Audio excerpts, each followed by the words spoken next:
Given the increasing diversity of America's populations, the dangers of sectarianism are greater than ever.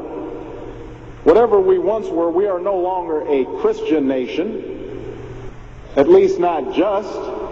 We are also a Jewish nation, a Muslim nation, and a Buddhist nation, and a Hindu nation, and a nation of non-believers.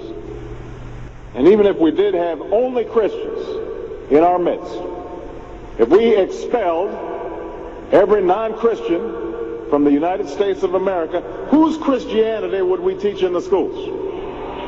Would it be James Dobson's or Al Sharps's?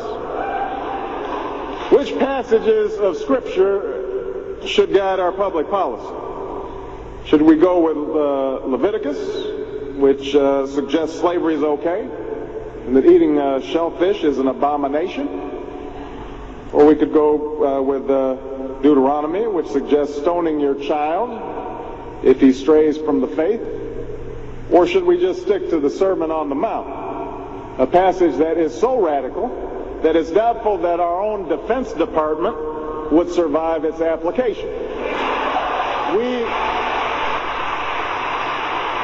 So before we get carried away, let's read our Bibles now.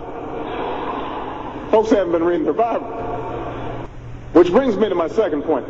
Democracy demands that the religiously motivated translate their concerns into universal rather than religion-specific values. What do I mean by this? It requires that their proposals be subject to argument and amenable to reason. Now, I may be opposed to abortion for religious reasons, to take one example, but if I seek to pass a law banning the practice, I can't simply point to the teachings of my church or evoke God's will.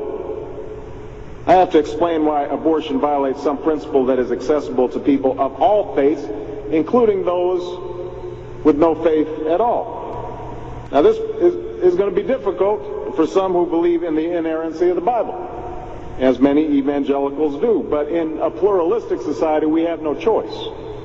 Politics depends on our ability to persuade each other of common aims based on a common reality. It involves compromise, the art of what's possible. And at some fundamental level, religion doesn't allow for compromise. It's the art of the impossible.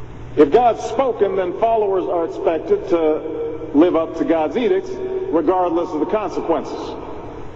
Now, to base one's own life on such uncompromising commitments may be sublime, but to base our policy making on such commitments would be a dangerous thing. And if you doubt that, let me just give you an example. We all know the story of Abraham and Isaac. Abraham's ordered by God to offer up his only son. Without argument, he takes Isaac up to the mountaintop, he binds them to the altar, raises his knife, prepares to act as God commanded. Now, we know things worked out. You know, God sends down an angel to intercede at the very last minute. Abraham passes God's test of devotion. But it's fair to say that if any of us leaving this church saw Abraham on the roof of a building raising his knife, we would, at the very least, call the police and expect the Department of Children and Family Services to take Isaac away from Abraham. We would do so because we don't hear what Abraham hears. We don't see what Abraham sees. And so the best we can do is act in accordance with those things that we all see and that we all hear, be it common laws or basic reason. So we have some work to do here. But I am hopeful that we can bridge the gap that exists and overcome the prejudices that all of us to one degree or another bring to this debate. And I have faith that millions of believing Americans want that to happen. No matter how religious they may be or may not be, people are tired of seeing faith used as a tool of attack.